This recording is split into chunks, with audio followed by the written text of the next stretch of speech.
सच और सिर्फ सच मामलात को संभालने के लिए जरूरी है। सच क्या है? सच ये है कि 75 साल में पाकिस्तान को चलाने वालों ने पाकिस्तान को एक पाकिस्तानी कौमियत नहीं दी। इस मुल्क को 9-10 साल तक सिर्फ इसलिए बेआईन रखा गया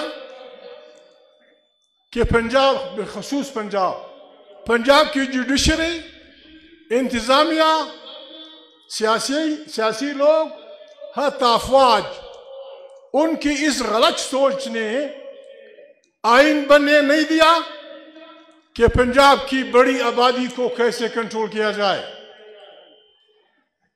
मैं तफसील में नहीं जा सकता, लंबी चौड़ी बातें हैं। फिर जिस अंदाज में मुद्दतों के बने हुए सूबे हमारे एक बहुत बड़े पश्तून सियासतदान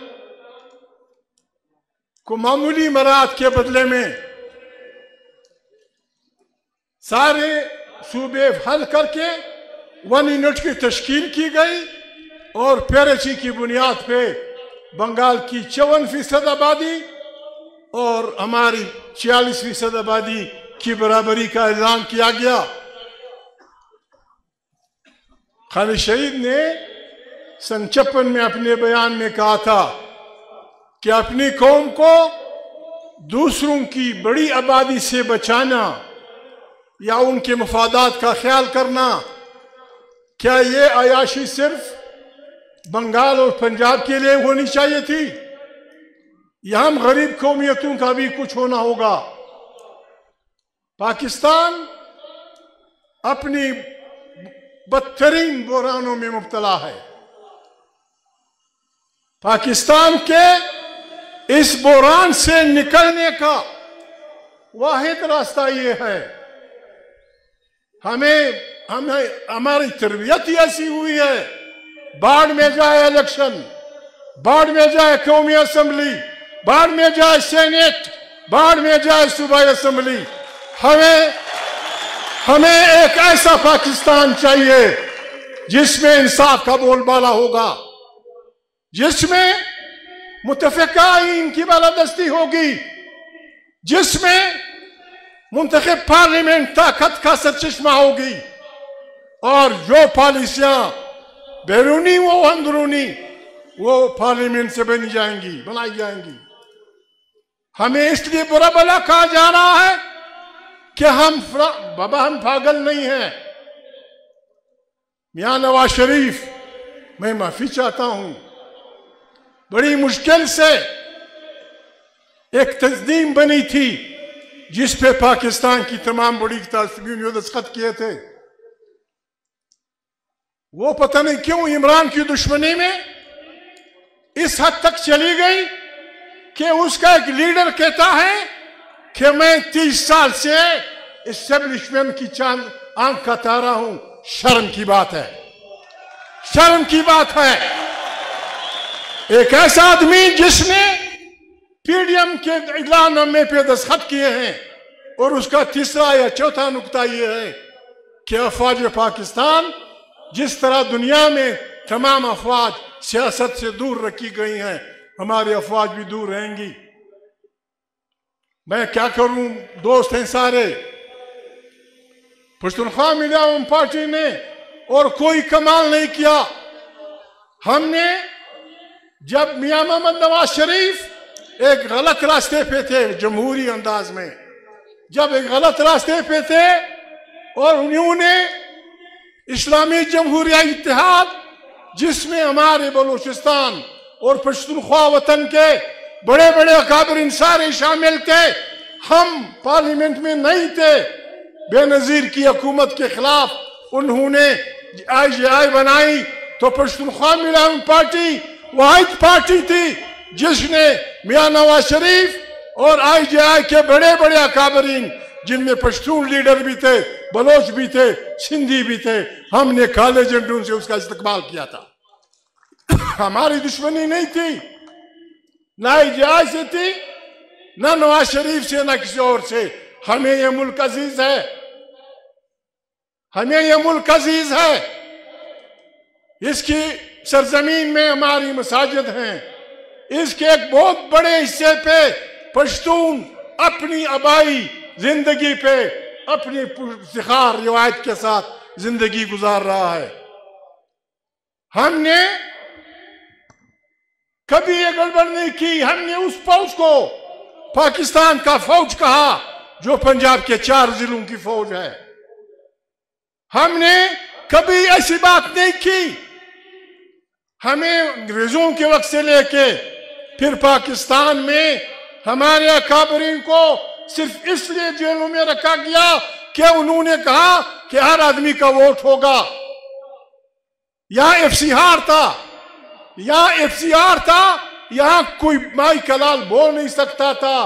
पाकिस्तान किसी के ख्वाब में ख्याल में भी नहीं था।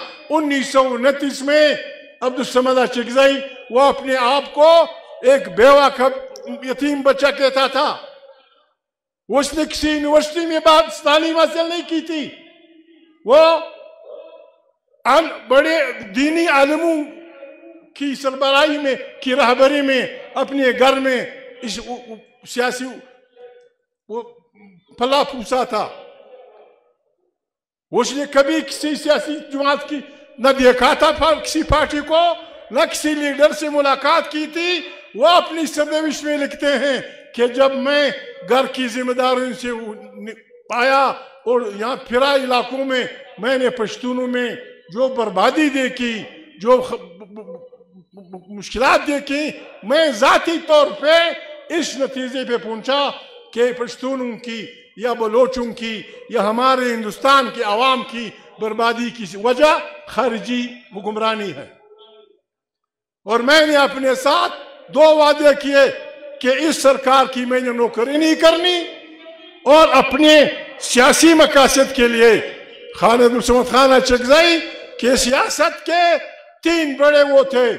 वो साम्राज्य दुश्मन था, वो फ्यूडल जिद था, वो जमहूरी आदमी था। आप हमें इसलिए जेलों में डाल रहे थे कि हमने एक वोट की बात की, हमने पार्लियामेंट की बात की। और फिर जब पाकिस्तान बना तो शरीफ आदमी को, खान अब्दुल समद खान को, यानी इल्जाम ये था बलूचिस्तान सेफ्टी एक्ट तुम्हारी वजह से अमन को खतरा है, लिहाजा तुम 6 महीने जेल में रहोगे। दुनिया जानती है। आज लोग चीख रहे हैं कि हमारे साथ ये हुआ, हमारे साथ ये हुआ। मीडिया वालों, हम बच्चों को, उनके बुजुर्ग भाई अब्दुल सलाम खान को, हम खानदान वालों को महीने में सिर्फ 1 खत लिखने की इजाजत थी। और हुक्म क्या था? तालिबान खान, आप इन बातों को जानते हैं। हमें हुक्म था कि खत डायरेक्ट CID कोटा के दफ्तर भेजना है। बाप को खत, बाप को बच्चे खत भेजे, बड़ा भाई छोटे भाई को खत भेजे, बेटी बाप को खत भेजे। हमारी वालदा लिख नहीं सकती थी। हमें हुक्म था अब्दुल समद खान चिकज़ई फलाना जेल कैदी बमार्फत CID कोटा। ये तमाशे हमारे साथ हुए। इसलिए हमें डेमोक्रेसी अजीज है। हम डेमोक्रेसी पे, आइन की बालादस्ती पे, पार्लियामेंट की इख्तियार पे किसी से कोई कंप्रोमाइज नहीं करेंगे। और पाकिस्तान डूब जाएगा, पाकिस्तान डूब जाएगा अगर पाकिस्तान में आइन की बालादस्ती की बात नहीं की गई। पाकिस्तान के बचाने और चलाने का एक ही रास्ता है। पहले हम तजवीज करते थे, अब हम मुतालिबा करते हैं। इलेक्शन से पहले अगर किसी को पाकिस्तान अजीज है, और यकीनन अजीज है, इलेक्शन से पहले तमाम पाकिस्तान के स्टेक होल्डर्स की, जिसमें जजेस भी हों, अखबारों वाले भी हों, आलिम फाजिल लोग भी हों, आले अक्द भी हों, उलमा भी हों, सियासी भी हों, कारोबारी भी हो, सब मिलके 3 दिन तक इस डूबते मुल्क को बचाने के लिए सोचें और एक जमहूरी राय अमल के उस पे आके फिर इलेक्शन का ऐलान हो। ऐसा नहीं होगा। पूछा जा रहा है फलाने को फलानी सीट, फलाने को फलानी सीट, जिसको भी देनी, हमें कोई सीट नहीं चाहिए, कोई सीट नहीं चाहिए हमें वो सीट चाहिए जो हमें आवाम देगी, जो हमें आवाम देगी। मैं नवाब शरीफ से रिक्वेस्ट करता हूँ, बिलावल से करता हूँ, मौलाना फजल रहमान से, तमाम सियासी पार्टियों से कि खुदा को माने, इस मुल्क को बचाएं, इस मुल्क को बचाएं। इसका वाहिद रास्ता, वाहिद इलाज यहाँ एक आईनी हुक्मरानी है। पाकिस्तान बहरान में गिर चुका है। हम पागल नहीं हैं, हम पागल नहीं हैं कि हम खुदा न खास्ता ये चाहते हैं कि जर्नलों को फांसियां हों या फलाना हो, लेकिन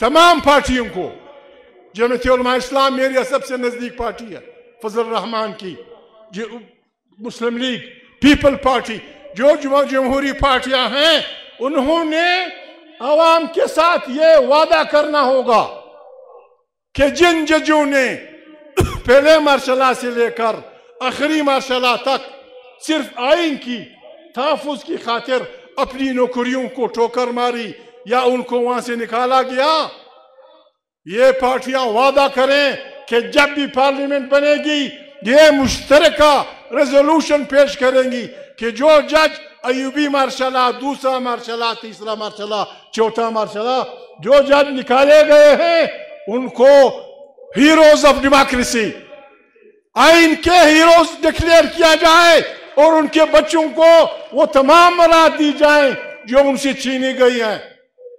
और जिन जजों ने बेईमानी करके आइन का हल्फ उठा के जर्नलों का साथ दिया है, मैं ज्यादा तो नहीं बोल सकता, उनको तो कम से कम उनकी जजी से फारिग चिट्ठी, उनकी तस्वीर हाई कोर्ट, सुप्रीम कोर्ट से बाहर फेंक देनी चाहिए, जिन्होंने आइन का सौदा किया, जिन्होंने फलाना किया। पाकिस्तान बहरानों में है, इसका इलाज ये है जिस तरह साउथ अफ्रीका में अपार्थाइड के वक्त लोग बैठे रिकंसिलिएशन की, जश्मन टूटू, फलाना फलाना कि बाबा माजी को भूल जाओ, आओ पाकिस्तान को नए सिरे से एक जमहूरी अंदाज में चलाते हैं। हमें किसी से कोई खैरात नहीं चाहिए, हमें अफवाज पाकिस्तान में अपनी आबादी के मुताबिक हिस्सा चाहिए। पाकिस्तान की अफवाज पाकिस्तान के तमाम इदारों में सिंधियों को, बलोचों को, पश्तूनों को आबादी की बुनियाद पे, ताकि एक फौज पाकिस्तानी फौज बने। दूसरी बात यह है, यहां 21वीं सदी में, खुदा को खौफ करें, 21वीं सदी में पंजाब के नाम से सूबा है, बलोच के नाम से है, उसमें मारा भी कुछ हिस्सा फंसा हुआ है, सिंधी के नाम से है। आखिर पश्तूनों ने, हमने कौन सा गुनाह किया है? अंग्रेज के साथ हम लड़े थे, अंग्रेज के साथ हमने मुकाबला किया था, बंदूक से भी किया था, मुर्दाबाद जिंदाबाद की भी किया था, ठीक है, उसने हमें तकसीम रखा।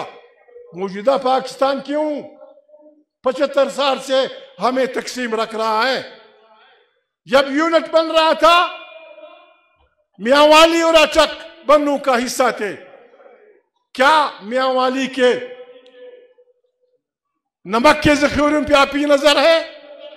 ऐसा नहीं होगा बाबा। जो पश्तून वतन ड्यूरन लाइन के इस तरफ, ड्यूरन लाइन उस तरफ अफगानिस्तान है, ड्यूरन लाइन के इस तरफ एक साथ मुतसिल पश्तून वतन, चतराल से लेकर बोलान तक, इसको हम खान शहीद की अफकार के मुताबिक एक सूबे में पश्तूनिस्तान के नाम से लाना चाहते हैं, और ये हमारा हक है, ये हम लेके रहेंगे। यहां अगर तालीम अपनी देनी है, मुफ्त तालीम या जबरी तालीम, कम से कम अभी से तो शुरू कर दें बेसिक एजुकेशन मदरी जुबान में। सबसे खतरनाक बात मैं रिक्वेस्ट करता हूं अफगानिस्तान से भी, पाकिस्तान से भी, सेंट्रल एशिया के सस्ती एनर्जी के जखायर पे तमाम दुनिया की नजर है और उसका सबसे शॉर्टेस्ट पॉसिबल, सबसे सीधा छोटा रास्ता गवादर है। गवादर से सेंट्रल एशिया तमाम दुनिया की बंदरगाहों से बहुत नजदीक है। ये पाकिस्तान के और अफगानिस्तान के हुक्मरानों के अकल का इम्तिहान है। अगर हमने गलती की जिसके आसार दिखाई दे रहे हैं, अगर हमने गलती की, खुदा न खास्ता अफगानिस्तान, पाकिस्तान, ये सारा खित्ता इन मस्त सांडों की जंग का मरकज बनेगा। उसमें हमारे बच्चे, हमारी इज्जतें, हमारी औरतें, हमारे सर लाखों की तादाद में बिल्कुल जिस तरह शतरंज के प्यादे गिरते हैं, ये हमने बिल्कुल दस्तबस्तर रिक्वेस्ट करनी है, दस्तबस्तर रिक्वेस्ट करनी है हमारे अफवाज के सरबराहान से, हमारे सियासियों से, तालिबान से कि खुदा के लिए पाकिस्तान को अपनी पुरानी गलतियों का बस उस पर तौबा करनी चाहिए। स्ट्रेटेजिक डेप्थ अफगानिस्तान में, और अफगानिस्तान हमारा 5वां सूबा, ये पागलों की सोच खत्म। मौलाना साहिबान से मेरी रिक्वेस्ट है, मौलाना साहिबान से हमारी रिक्वेस्ट, मौलाना से बाद तालिब हुक्मरान से मेहरबानी करें, ये वक्त तमाम अफगानों की और इधर तमाम पाकिस्तान के रहने वालों की मिल बैठकर, अलग-अलग मिल बैठकर एक कौमी फिक्र और एक कौमी इरादा, उसके लिए जरूरी है। हम रिक्वेस्ट भी कर सकते हैं, मुतालिबा भी, हम तालिबान हुक्मरानों से मुतालिबा करते हैं कि तमाम अफगानिस्तान में रहने वाले अल-अक़्ल, आलिम, फाजिल, सोचने वाले, बोलने वाले, इक़्तिसादी माहिरीन, तजारती माहिरीन, दुनिया के जितने भी गो सब पीर व मुरीद, उनका लोहे जिरगा बुलाएं और 3 दिन तक इस पे बहस करें कि किस तरह हम अपनी सरजमीनों को चीन, रूस, ईरान, इसराइल, हिंदुस्तान, अमेरिका, इनकी जंग की अमाजगा से बचा सकते हैं। अगर हम तो ये पख्तूनख्वा मिलियन पार्टी, हम तो IMF के हम तो तजवीज़ दे सकते हैं पश्तून वतन को, पश्तूनख्वा वतन के लोगों को, तमाम पार्टियों को ये मुत्तफ़िका ऐलान करना चाहिए कि पाकिस्तान ने जो कर्जे लिए हैं IMF के, उसका कुछ हिस्सा अगर हमारे खित्तों में सर्फ हुआ है, उसके अलावा हम 1 रुपया नहीं देंगे। पैसे आप खाएंगे और कर्ज हम देंगे। पाकिस्तान के साथ साथ पश्तून अपनी तारीख के मुश्किल दौर में है।